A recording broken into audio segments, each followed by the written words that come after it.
1-1 here against Sheffield United, here with Chris Cowlin. Another disappointing performance from Spurs.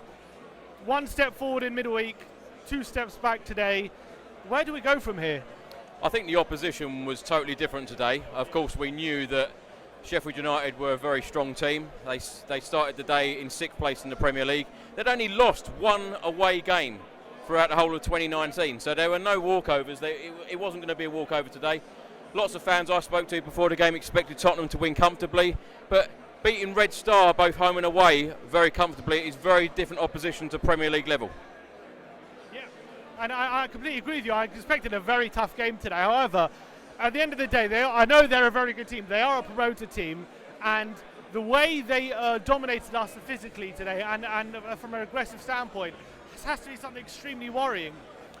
I tell you, I'm very worried when I look at the league table and see that we've only won 3 out of 12 Premier League games. We're nearly a third of the way. Yeah, well, we're nearly a third of the way in.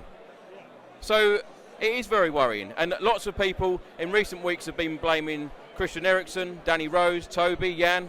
None of them are in the team today. So they've got, all of us Tottenham fans have got the team that we want out there. And we can't beat Sheffield United, 1-1. It's very worrying. We've got West Ham away next. By the time we play them, we haven't won a Premier League away game for 10 months. It is worrying. It really is.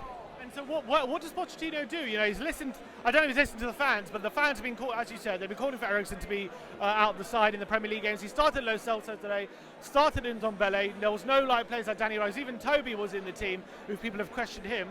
And still we can't get a consistent performance out of this team. So how can Pochettino change it? Or is he the one who needs to be changed? I'm a huge Pochettino fan, but how long? It'll be really interesting to see how long he actually has now, because when you're not getting the points week in, week out, and you can hear, boos after the 90-minute whistle. Fans aren't happy. No fan is happy at the moment. Even fans like me who try to be positive all the time, it's very hard to find a lot of positivity after games like this. Well, we're 12 points behind Chelsea now. They're massive. If Leicester win today, we'll be 12 points behind them as well. It's not only 12 points, it's them dropping 12 points and us actually getting 12 points. It's 3 or 4 wins when they're losing. Is it possible? I think it's an impossible task now to reach top 4. I really do. So do you think would you prefer Spurs to write off the season, give Pochettino time to rebuild the squad, and give him time to get the players he needs to refresh the team? We cannot have a stadium like this, a fantastic stadium that we have built like this, and not have Champions League. So would you rather maybe Pochettino leaves and try and salvage something out of the season? I didn't say that. It's difficult. I'm a huge Poch fan, but perhaps this is a write-off this season, and he does need to regroup. But there's no aggression in the season. There is no guarantee that we're going to spend big in the summer. We're 1, 2, 3 players away.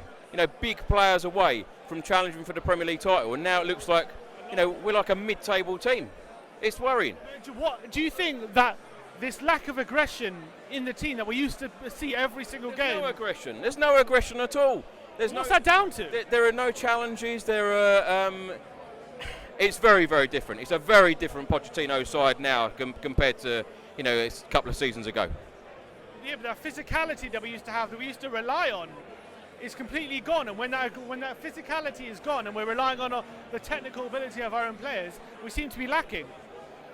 Well, players need to change. I think that players will leave in January. I think perhaps we'll get 1 or 2 in if we're lucky in January.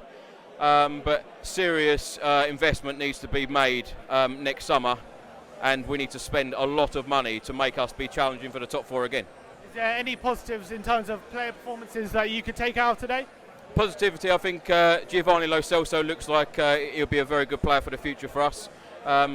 Indeed, if we have him for next season. That's another good question. I think there's a guarantee we have to buy him, isn't there? Is there not? Only if we reach Champions League football or European football. So if we don't get European football, then of course he might not even be playing for us next year. I didn't even know that. Wow. But with him, he looks like he will score a lot of goals from midfield. He looks a real talent. Cheers for coming on, Chris. Pleasure. Thank you.